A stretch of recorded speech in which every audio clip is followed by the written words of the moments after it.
Hi, I'm AJ, and if you didn't know, I'm awesome.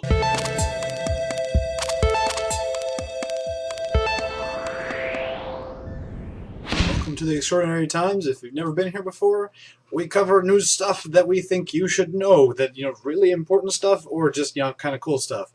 First off, well, kind of more towards the rather important, a throwback to a couple of days ago when I covered the whole Oregon shooting thing.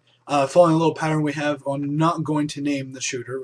Name does not need to be known, even though he, is no longer currently among the living. And that is part of the news, by the way. He did shoot himself at the end of all of this after killing 2 people and injuring many. Fortunately, he did not hit as many people as he wanted to. From all reports, he did go in there to try and hit as many people as he could, and he was an expert marksman, but he was also using a stolen AR-15 that jammed quite often, so blessing on that end. Not only that, a lot of the people actually, were somewhat mentally prepared for it, I guess said in their minds, we're not going to be like the rest of the people in all these shootings, we're actually going to take care of ourselves. So fortunately, they did all that, and when it did seem that, he had no other recourse, he did shoot himself and kill himself and put an end to it. So there's the end of that story. Really, I won't be talking about it again unless something really big and crazy comes up about it. Anyway, next story, also kind of depressing, but on the other side of the world and a little bit more between country and country, so I guess not as personal. If you've been watching Japan and China at all, you'll notice that they're disputing land issues here. What I'm talking about here is there's a few islands in between Japan and China that both Japan and China claim as their own and is in fact as holy lands.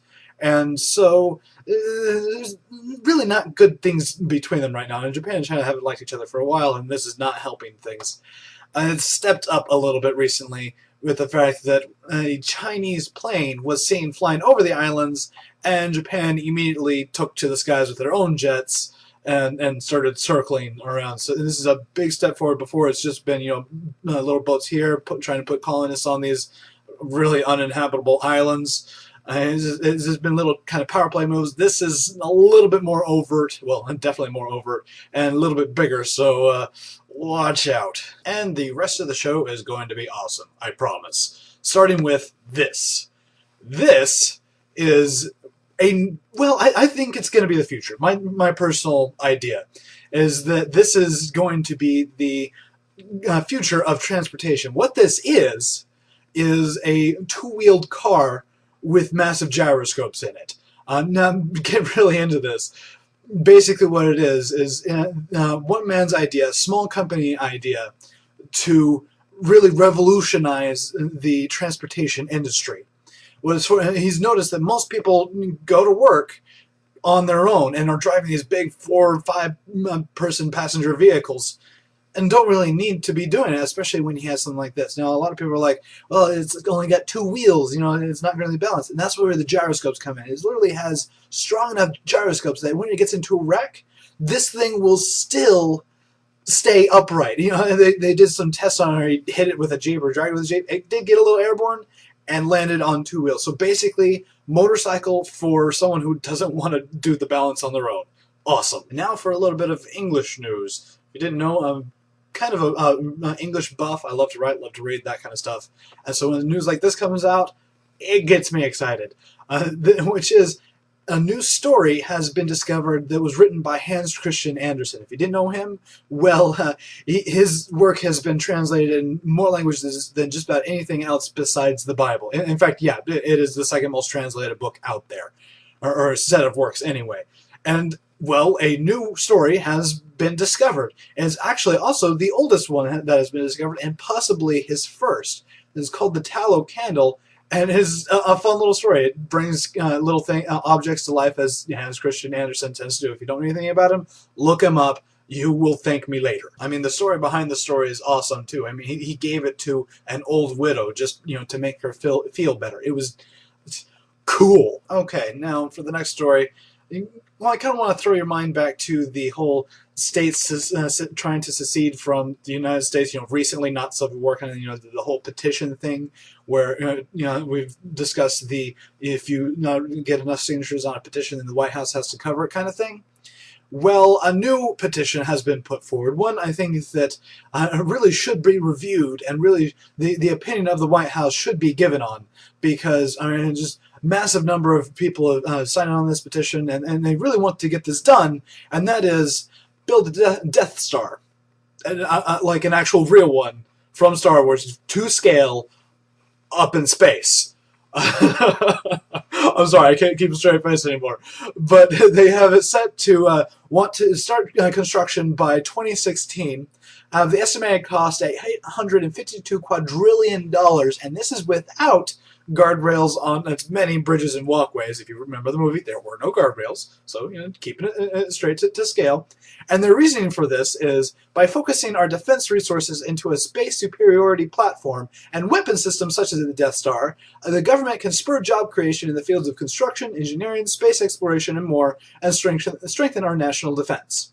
My only question is, will it actually be able to blow up planets? And our last story of the day is kind of a throwback, but it's a real good feel-good thing, so I want to throw it here at the end for you.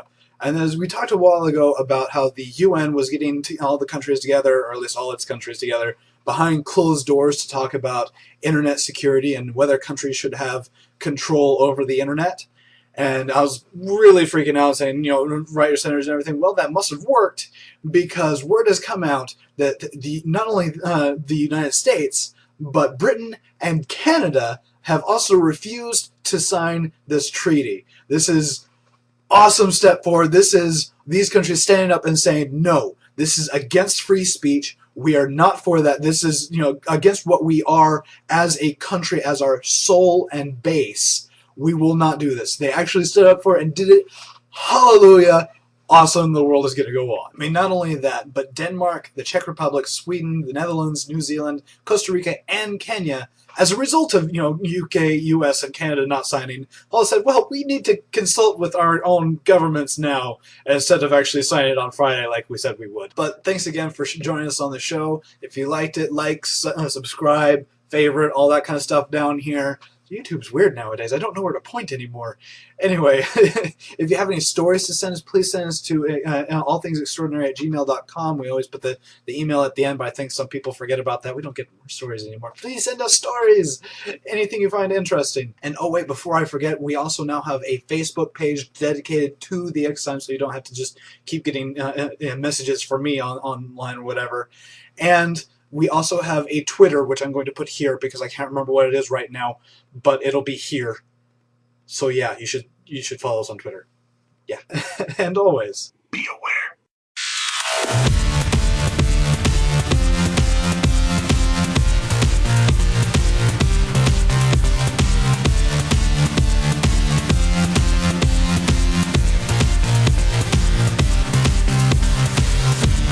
Why is somebody texting me? This is horrible.